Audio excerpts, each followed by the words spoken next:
Okay, let's continue with some practice involving inverse trig functions. So once again, I've given you a few examples already. It would be great for you to try these on your own and then just check back and make sure that you got them right. So the first one, we have an x cubed arctan x plus e to the x times natural log of x. So the big operation is the plus, which means we get to go through this one at a time and say, okay, how about the derivative of x cubed times arctangent x? Since it's at times, we'll do a product rule. Arctan x times the derivative of x cubed, which is 3x squared. So that's the second times the derivative of first, plus the first times the derivative of the second. Derivative of arctangent is 1 over 1 plus x squared. So I'm just going to think ahead and say if I'm multiplying that by x cubed, I can just move the x cubed to the top. And then there's my plus from the middle. I need to do the same thing here, e to the x times the natural log of x, that's a product. So I'll take the second times the derivative of the first, natural log times e to the x. And then I want the first, e to the x times the derivative of natural log of x, which is 1 over x. So again, I can just mush that together. And there's my answer. Not really much to worry about for simplification, I would say. Okay, and then the next one is 2 to the t times arcsine of t. So there's definitely a product, but the big thing is 2 to a power. So the derivative is going to start with derivative of 2 to the stuff, which is 2 to the stuff, arcsine t, times the natural log of 2.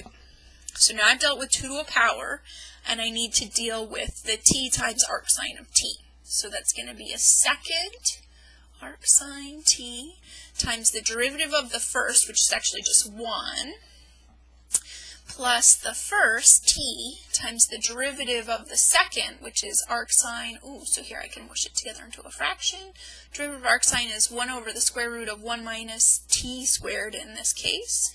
So if the t goes on top, it'll become that. Ignore my little times there.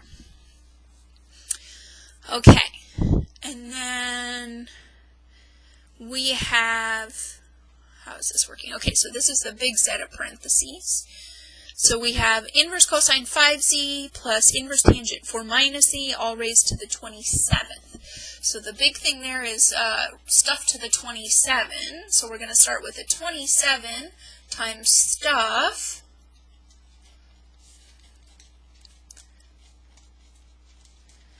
raised to the 26th. And then we've dealt with that 27 power, and we're just left with these inner pieces. So the derivative of inverse cosine of 5z is 1 over the square root, it's negative 1 over the square root of 1 minus 5z squared. Make sure you've got parentheses there. That should end up being 25z squared when you're done. And then I've left the top blank on purpose because I'm seeing there's going to be a chain. This is inverse cosine of stuff. So there's negative 1 over the square root of 1 minus stuff squared, and then I'm going to multiply by the derivative of 5z, so I'm just going to sneak that up in the top. Okay, so that was the derivative of the inverse cosine, and then I need to do the same thing with the arctangent. So it's going to be a plus 1 over 1 plus stuff squared, and then the chain rule says multiply by the derivative of the 4 minus z, which is a negative 1. And then you're done. Okay, so now we have a cosine of an arcsine of y. And actually with this one, you could draw a triangle and rewrite this without any of the trig functions, but we should be able to get there doing it with the cosine and the arcsine as well. So first thing is cosine of stuff. Derivative of cosine is the opposite of sine. And then we're supposed to multiply by the derivative of the stuff, which is going to be a 1 over the square root of 1 minus y squared. And then one really nice thing happens here. If you take the sine of the arcsine of y, you should really just end up with y. So when I'm all done, I'm going to have a negative y multiplied by this. So I'm just going to move the negative y up. And that's all I've got. All right, two more. Natural log of sine squared of v plus 1. So m prime is equal to 1 over, oh, I'm getting really ahead of myself because I'm excited I'm at the end. Okay, so natural log of stuff. The derivative of natural log of stuff is 1 over stuff. And then once you've dealt with that, you'll have to take the derivative of what's left inside. So again, with the sine squared, this is really important. You have to look at that and say, that's take the sine of v and then square it. So the first thing I'm going to do is a power rule. 2 times sine v to the first.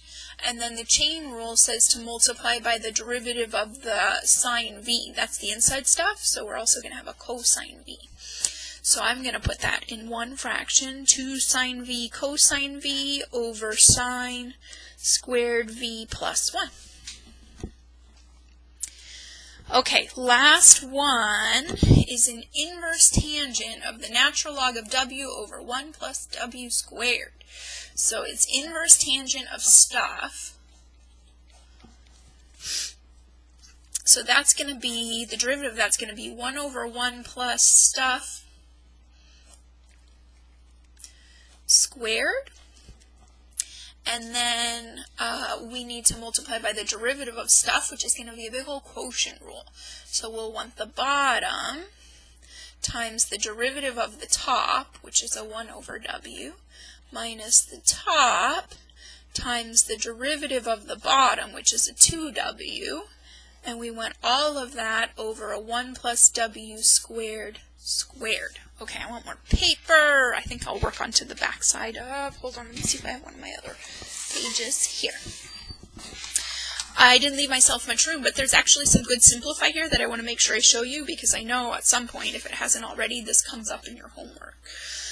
So I have a couple of things I don't like here with fractions and fractions. One is the w, the other one is this fraction right here. So the w I'm going to go ahead and work on tackling right now by doing this, but this one, notice, I have a 1 plus w squared squared that I'd like to get rid of, and I have one right here that would do the trick for me, that would get rid of it. So I'm just going to think about this as, if you're squaring the whole fraction, that's the same as thinking about the top and the bottom as squared separately.